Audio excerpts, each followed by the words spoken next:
right, what's up, YouTube? Hope you guys are doing well. I owe you guys the video about options trading, so I definitely wanted to take the chance and opportunity here to do that with you guys.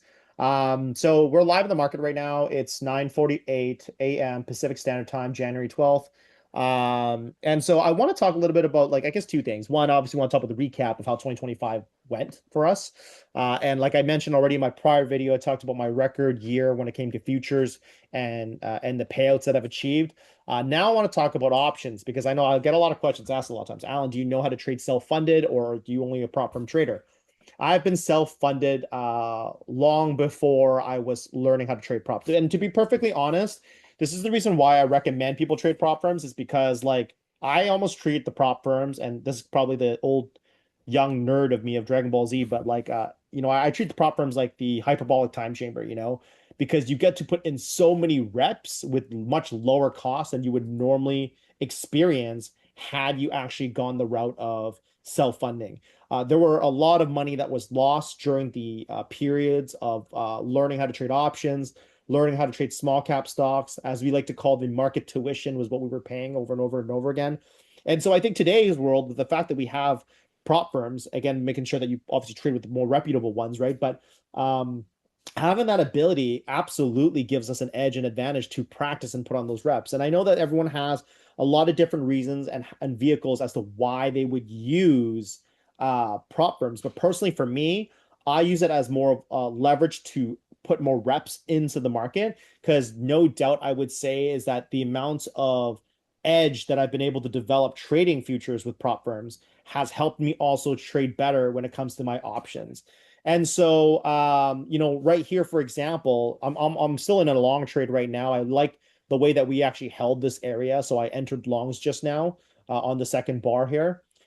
Second bar is in this bar right here, sorry.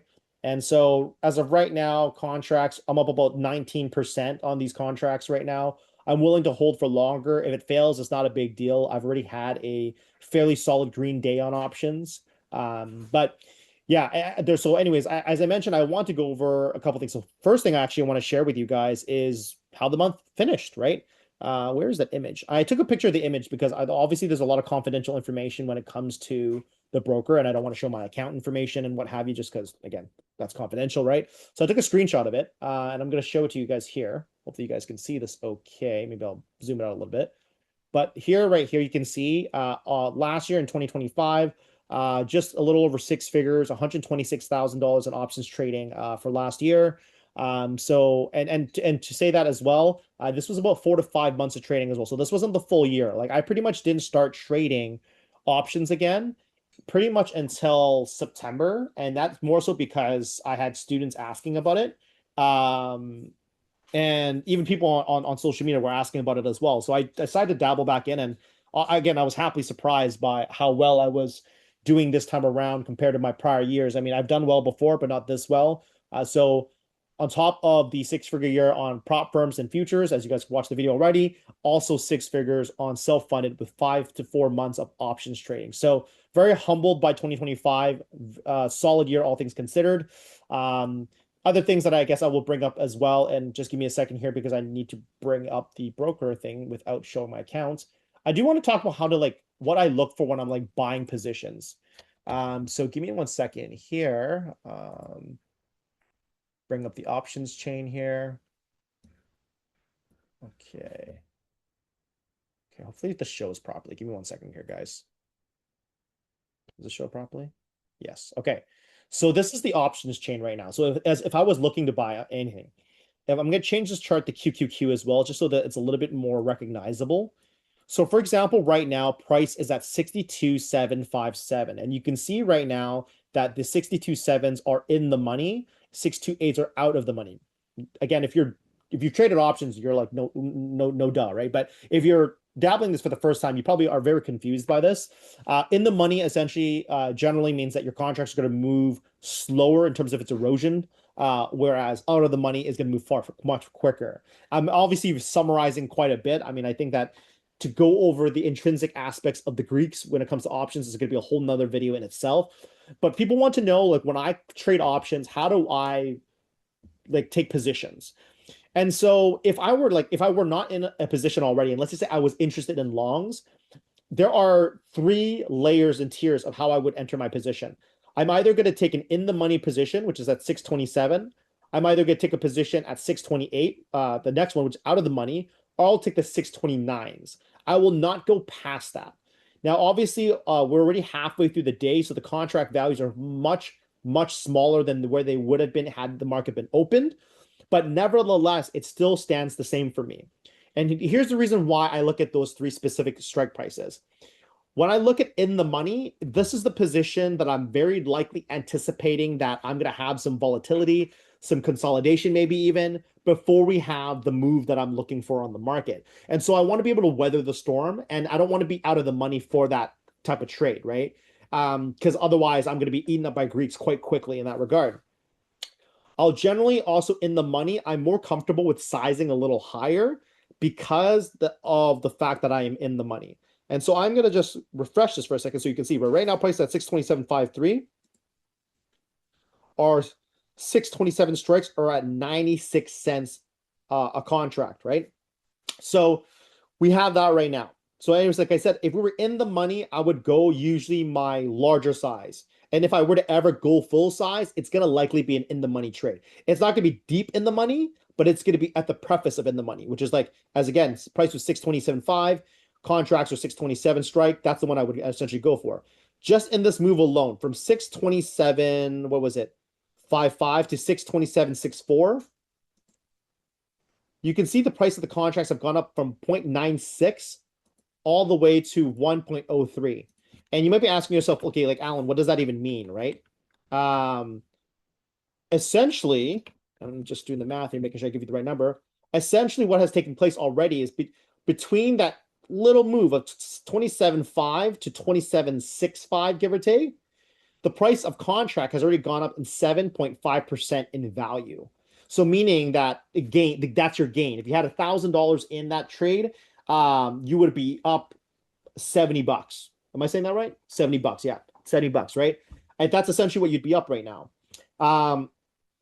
And as I mentioned earlier, if I'm going to go bigger size for in the money, what would I do for the out of the money? So the first strike price that's out of the money, I would generally size like half size, right? I'd size half size because I have to be prepared for the erosion of things, right? And if I were to go $2 strike prices away, then this would be kind of sized for zero. Like I would not be sizing large size for this, at least not this time in my trading career. I know many people will still size fairly large for these, people who've been trading options for maybe a little bit longer, has a little bit more edge in the market. I'm not comfortable with that, although the gains are much stronger. And to give you a retrospect, and it's not going to be this black and white apples to apples, but let's just say you were to buy the strike at 16 cents a share, or not share, an options contract, 629.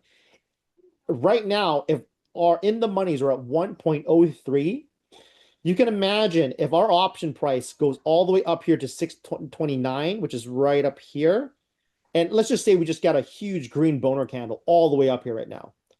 That would essentially mean that there's a very good probability that this price is going to be worth $1 in the same way that these are worth $1 right now. Again, not black and white apples to apples. I have to make that very clear. I'm trying to like dumb this down as much as I possibly can.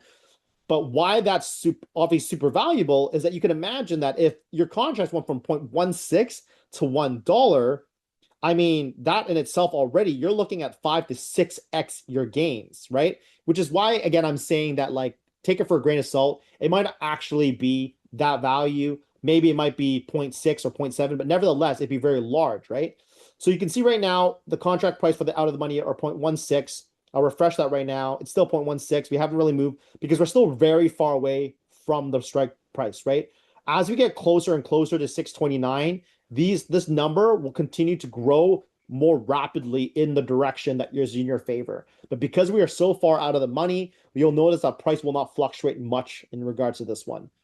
So generally for me, if I'm taking a long or short, in the money is where I do the largest size. One strike out of the money is my ideal target, where I get the maximum gain, max out with the most respectable risk. But if I'm going $2 strike price, then I'm really sizing for zero in that case. The other thing that I would also take a look at is that if you're expecting a longer trend move on the week, that's where I'd be open to taking next day expiration, which as you can see right now, this is a zero DTE, a zero date expiration. I would take a next day expiration so that again, same thing, right? I have more time for the contract price to work in my favor and also protect myself from the erosion. And so ideally, the strategy for me is if I were taking a next day expiration, likely I'm looking for a much larger move.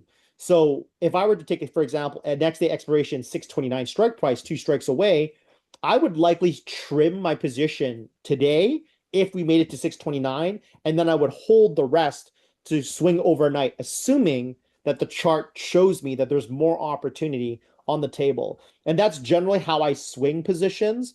Otherwise, the only other way that I would swing a contract on options is if I was doing zero TTEs, which means that I would be taking those just right pretty much before market close, and I will be prepared for that contract to open up being worth nothing to me.